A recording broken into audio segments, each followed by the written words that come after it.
Okay, so hi everyone, welcome back to my channel, and today we're gonna talk about number 18 on my list of top horror movies. And like I promised, this is a very special one for me because it came out not that long ago, and I remember when I went to see it in the theaters, I fell in love with it from the very first time. I went to see it another time after that, and so anyway,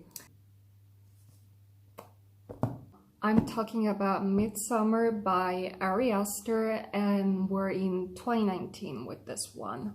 So, first of all, yes, I know people have some mixed opinions about this one. People are extremely picky about this movie, and some of the criticism that I have read, I think it just honestly isn't even worth talking about. I'm not trying to sound arrogant or whatever, but I'm just saying I think we should focus our attention elsewhere. So I'm simply going to talk about the merits of this movie. One more thing is, so this is gonna take a while because as I was rewatching this movie, what I noticed is that unlike other movies on this list, this is actually an author film.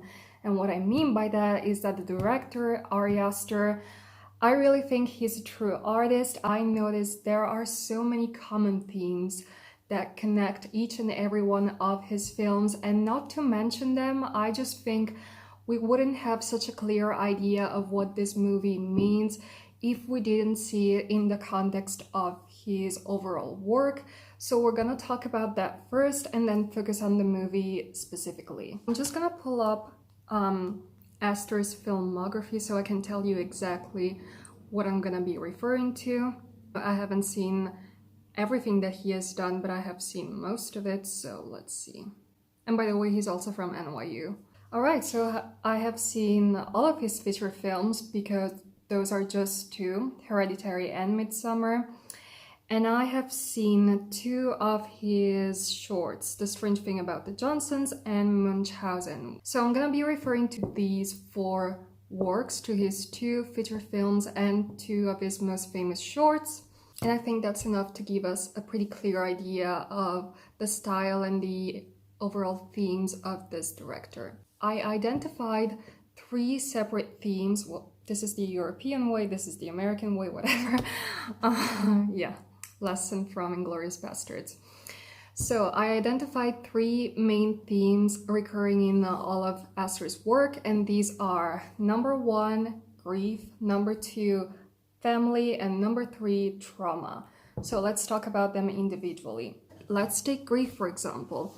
Grief is present in Midsommar. The basic plot of Midsommar, it's the story of this girl from New York. Her name is Dani. And basically, and of course this is going to involve spoilers, something terrible happens to her, a family tragedy basically. Her sister basically decides to kill herself, and in the process she also kills her own parents. So Dani finds herself completely alone, and basically the only person supporting her at this time is her boyfriend Christian, with whom she has a very troubled and somehow unhealthy relationship.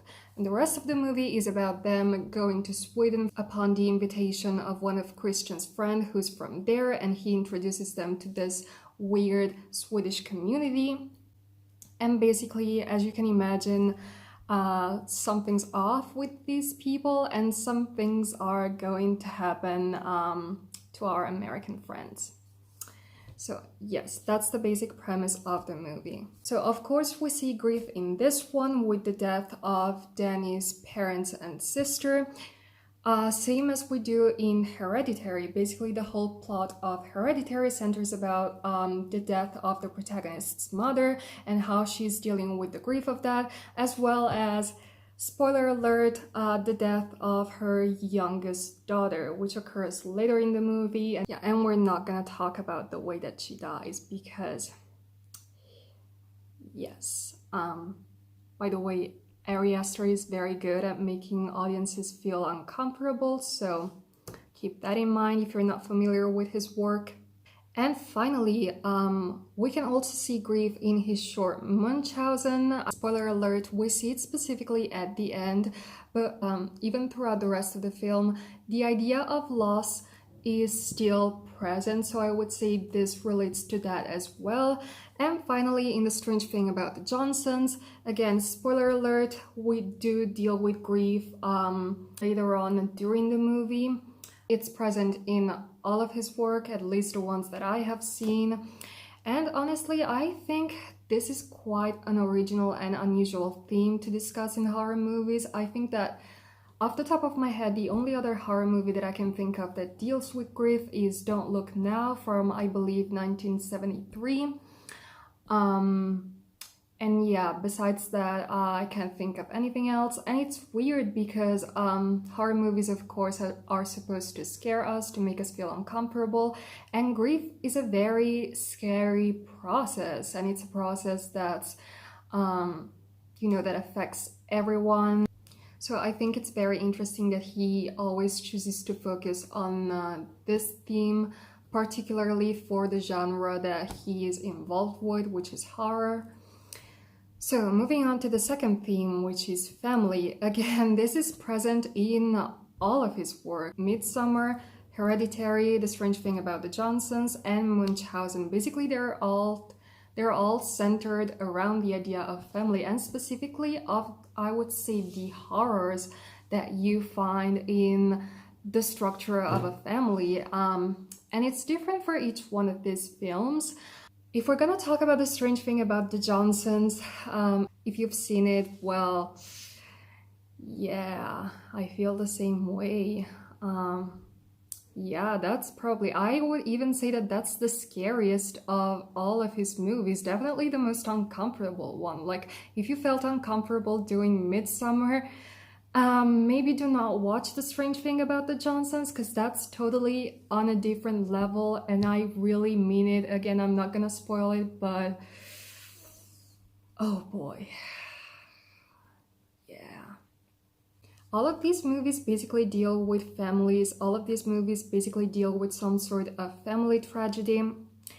And so, first of all, that's very specifically related to the first theme, which is grief, and it's also related to the third and final theme, which is trauma.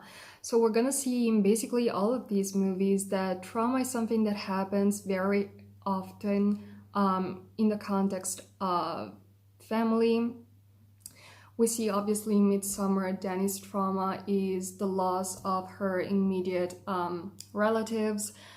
Same in Hereditary, with the loss of the protagonist's mother and later on daughter.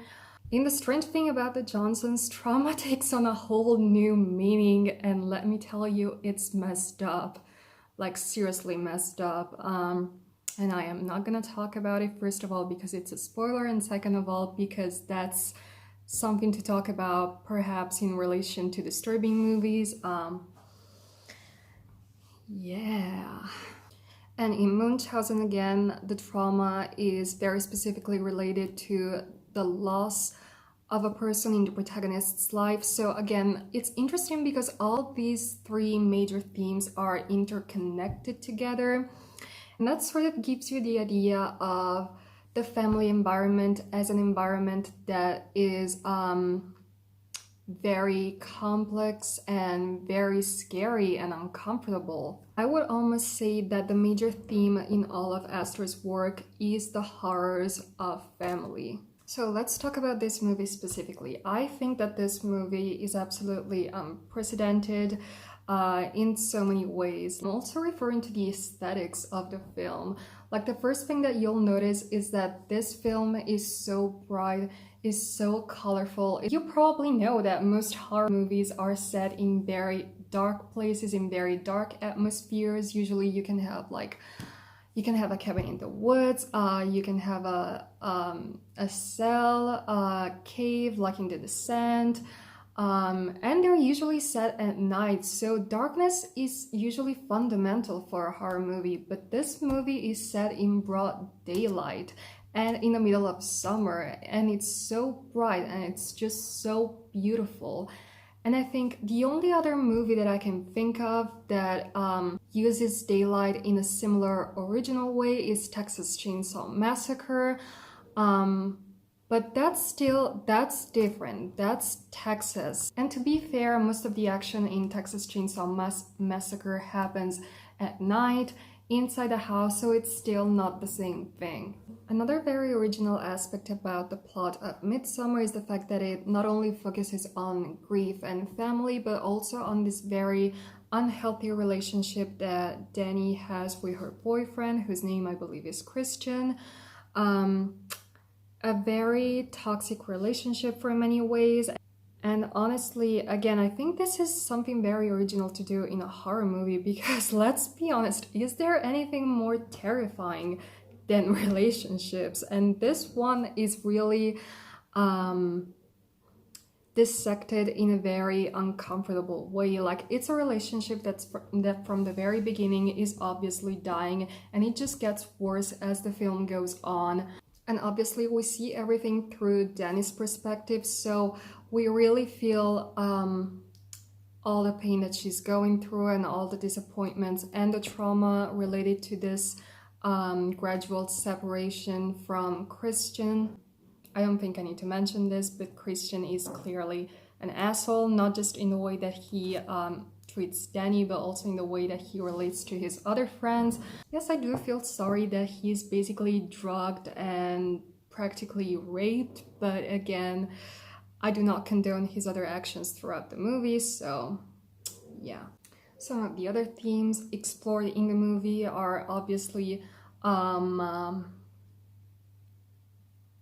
the seasons as metaphors for human lives. Of course, winter represents death in the movie, literally and metaphorically, because of course the film opens with this gorgeous shot of a winter landscape, and obviously winter is when Dani's parents and sister die.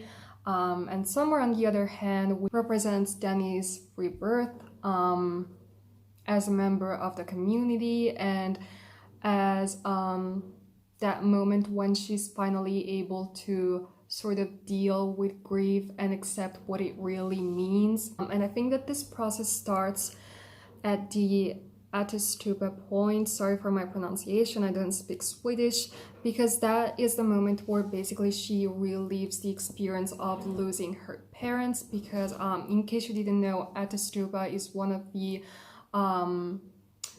folkloristic things discussed in the movie that's based on real phenomena. It's actually a Scandinavian tradition that apparently used to be performed at some point in history. So we see in the scene that after the man jumps and doesn't succeed in killing himself, he is aided by the rest of his family with the giant hammer thing. And Dani's sort of like in a trance as she's watching this, because she is reliving what happened to her, because just as these people are now helping in